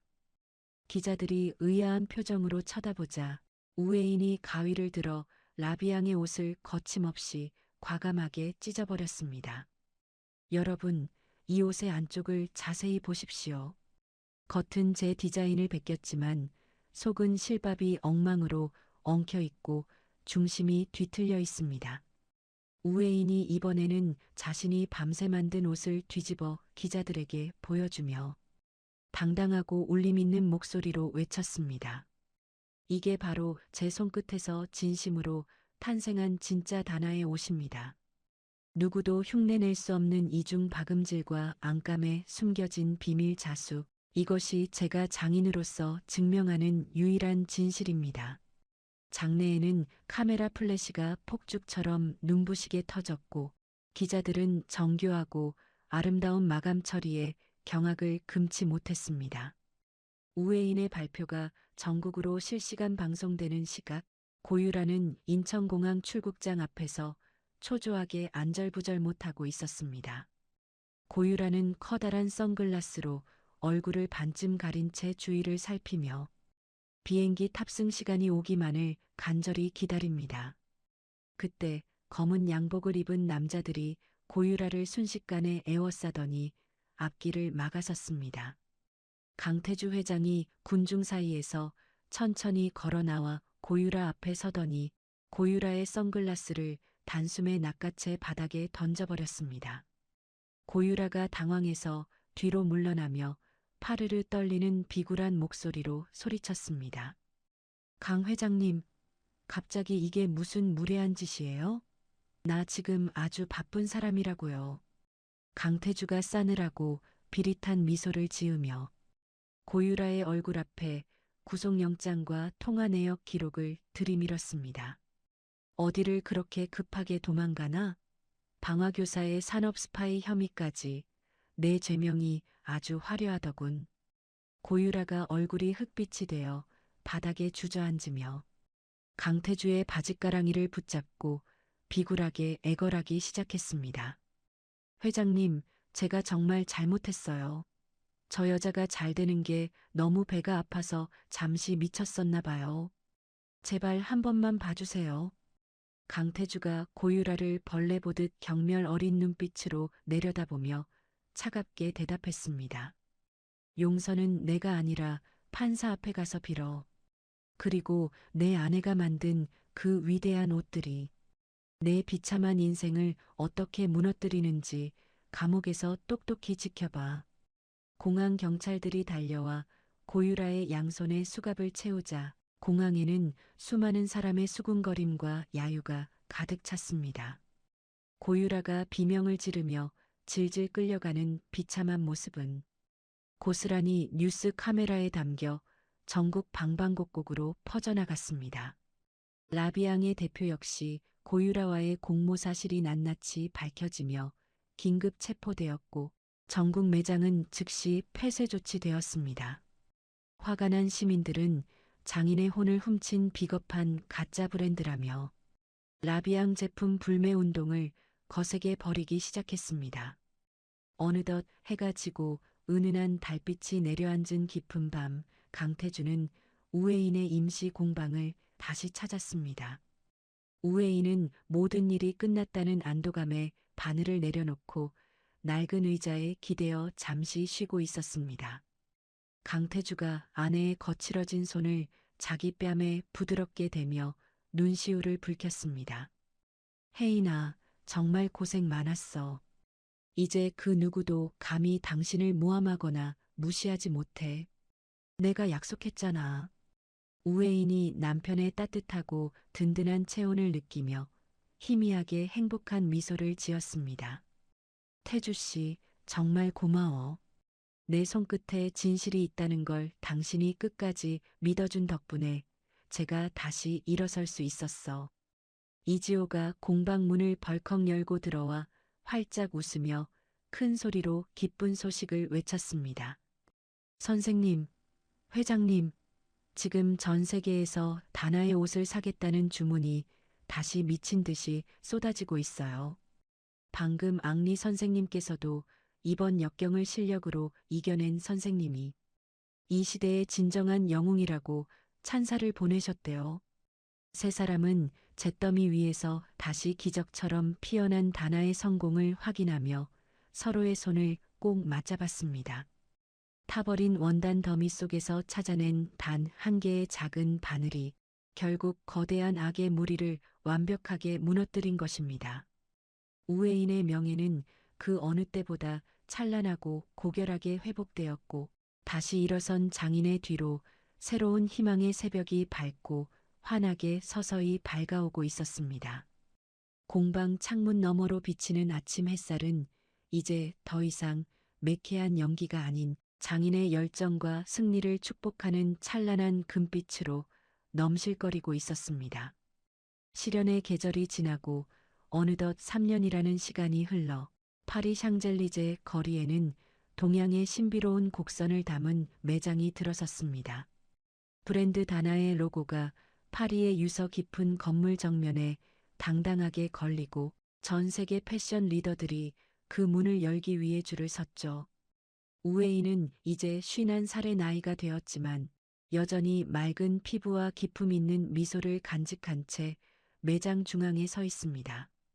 우웨인이 직접 수놓은 비단 자수 드레스는 한 벌에 수억 원을 호가하며 유럽 귀족들이 가장 소유하고 싶어하는 예술품이 되었습니다. 화려한 파티가 열리는 매장 안에서 61살이 된 거장 앙리 드샹이 샴페인 잔을 들고 우웨인에게 다가옵니다. 앙리가 경이로운 눈빛으로 우웨인의 손을 바라보며 감격에 젖은 목소리로 찬사를 보냅니다. 선생님, 당신의 손끝에서 태어난 이 옷들은 이제 단순한 의복이 아니라 인류가 보존해야 할 영혼의 조각입니다. 우웨인이 수줍게 웃으며 앙리에게 정중하게 고개를 숙여 감사의 마음을 표했습니다. 과찬이세요, 앙리 선생님. 저는 그저 비단 위에 제 진심을 조금 얹었을 뿐인걸요. 앙리가 고개를 가로저으며 주변 사람들에게 들으라는 듯 큰 소리로 다시 외쳤습니다. 아니요, 이것은 기적입니다. 화마조차 태우지 못한 장인의 혼이 전 세계를 감동시키고 있는 것입니다. 그 옆에서는 이제 31살의 청년이 된 이지호가 훌쩍 커버린 키만큼이나 성숙해진 모습으로 취재진에게 둘러싸여 있습니다. 이지호는 다나의 수석 디자이너로서 자신의 이름을 딴 세컨드 라인을 성공시키며 패션계의 무서운 신예로 떠올랐죠. 이지호가 인터뷰 도중 멀리서 미소 짓는 우회인을 발견하고는 마이크를 고쳐 잡으며 목소리에 힘을 주어 말했습니다. 제가 가진 감각은 모두 길거리에서 주운 쓰레기 같았습니다. 하지만 우회인 선생님께서 제 손에 바늘을 쥐어주셨고 진정한 아름다움이 무엇인지 가르쳐 주셨습니다. 이지호가 무대 위로 올라와 우회인을 향해 고개를 깊게 숙이자 파티장에는 우레와 같은 박수 소리가 터져 나왔습니다. 우웨이는 제자의 성장이 그 무엇보다 기쁜 듯 눈시울을 붉히며 이지호의 어깨를 토닥여 주었습니다. 같은 시각 서울의 교도소 정문 앞에서는 낡은 가방 하나를 든 초라한 행색의 여자가 조심스럽게 발걸음을 내딛고 있습니다. 3년의 수감 생활 끝에 만기 출소한 51살의 고유라는 예전에 화려했던 모습은 온데간데 없이 늙고 쇠약해진 모습입니다. 고유라가 떨리는 손으로 남편에게 전화를 걸어보지만 수화기 너머에서는 번호가 바뀌었다는 차가운 기계음만 들려올 뿐입니다. 고유라의 남편은 그녀가 구속된 지 반년 만에 이혼 소송을 제기했고 모든 재산을 가로챈 뒤 다른 젊은 여자와 재혼해 자취를 감췄죠. 고유라는 갈 곳 없는 신세가 되어 비를 피할 처마를 찾다가 편의점 가판대에 놓인 잡지 표지 속 우회인의 얼굴을 발견합니다. 잡지 속의 우회인은 전 세계에서 가장 영향력 있는 여성으로 뽑혀 눈부시게 빛나는 보석보다 더 찬란한 미소를 짓고 있었습니다. 고유라는 자신의 비참한 몰골과 대비되는 우회인의 모습에 절규하며 잡지를 바닥에 내팽개치고 짐승처럼 울부짖었습니다. 말도 안 돼. 왜 나만 이렇게 비참해야 해? 우회인 저녀는 원래 세탁소 딸이었다고. 고유라는 길거리를 지나가는 사람들의 시선을 느끼며 황급히 낡은 점퍼 소매로 얼굴을 가린 채 어둠 속으로 도망치듯 사라졌습니다. 하지만 고유라를 기다리는 것은 화려한 파티가 아니라 당장 내일의 끼니를 걱정해야 하는 냉혹한 현실의 밑바닥이었습니다. 몇 달 뒤 로열백화점 지하 2층의 공용 화장실 입구에서는 한 여자가 고무장갑을 낀 채 바닥을 닦고 있습니다. 헝클어진 머리를 질질 묶고 청소 유니폼을 입은 채 허리를 숙이고 있는 여자는 다름 아닌 고유라였습니다. 고유라는 생계를 위해 과거 자신이 BVIP 대접을 받으며 활보하던 이 백화점의 가장 낮은 곳의 청소부로 취직하게 된 것입니다. 고유라가 독한 락스 냄새에 쿨럭이며 변기칸을 닦고 있을 때 화장실 밖에서 우아한 구두 굽소리와 함께 경호원들의 묵직한 발소리가 들려옵니다. 고유라는 본능적으로 몸을 움츠리며 문틈 사이로 바깥을 살피다가 심장이 멎을 것 같은 충격을 받았습니다. 수십 명의 수행원에 둘러싸인 우회인이 강태주 회장의 팔짱을 낀 채 기품 있게 라운지를 향해 걸어오고 있었기 때문입니다. 강태주는 56살의 중후한 매력을 뽐내며 아내의 발걸음에 맞춰 천천히 보폭을 조절하는 다정한 남편의 모습입니다. 강태주가 아내의 귀에 대고 부드럽게 속삭이며 웃음을 터뜨리자 우회인도 행복한 듯 남편의 어깨에 살짝 기댑니다. 고유라는 대걸레를 꽉 쥐고 부들부들 떨며 자신이 무시했던 그 촌년이 도달한 구름 위의 삶을 넋을 잃고 바라보았습니다. 고유라는 지금 당장이라도 밖으로 뛰어나가 우회인의 바짓가랑이를 붙잡고 예전의 정을 생각해서 도와달라고 빌고 싶은 충동을 느꼈습니다. 하지만 고유라는 차마 문을 열지 못하고 청소 도구함 뒤로 몸을 숨긴 채 숨을 죽이며 눈물을 흘렸습니다. 자신이 저질렀던 악행들이 주마등처럼 스쳐 지나가며 이제야 비로소 자신이 얼마나 어리석었는지 뼈저리게 깨달았기 때문입니다. 우회인은 라운지로 향하던 중 잠시 발걸음을 멈추고 고유라가 숨어있는 화장실 쪽을 가만히 응시합니다. 강태주가 의아한 듯 아내를 바라보며 다정하게 이유를 묻습니다. 혜인아, 왜 그래? 어디 불편한 곳이라도 있어? 우회인은 잠시 침묵을 지키다가 이내 평온한 미소를 지으며 고개를 가로저었습니다. 우회인은 화장실 안에서 느껴지는 비참한 기운을 이미 감지한 듯 했지만 끝내 아는 체 하지 않고 다시 발을 뗐습니다. 아니에요, 당신. 그냥 옛날 생각이 잠시 나서요. 우리가 참 먼 길을 돌아왔네요. 우회인은 용서가 아닌 무관심이야말로 진정한 복수라는 것을 알기에 고유라의 이름을 영원히 기억에서 지워버리기로 한 것입니다. 강태주가 아내의 손을 더욱 꽉 쥐어주며 든든한 목소리로 아내의 마음을 위로했습니다. 그동안 고생 많았어. 이제부터는 당신의 시간이야. 그 누구도 당신의 평화를 방해하지 못하게 내가 지켜줄게. 두 부부의 뒷모습이 라운지의 황금빛 조명 속으로 서서히 사라지고 고유라는 그제야 바닥에 주저앉아 통곡했습니다.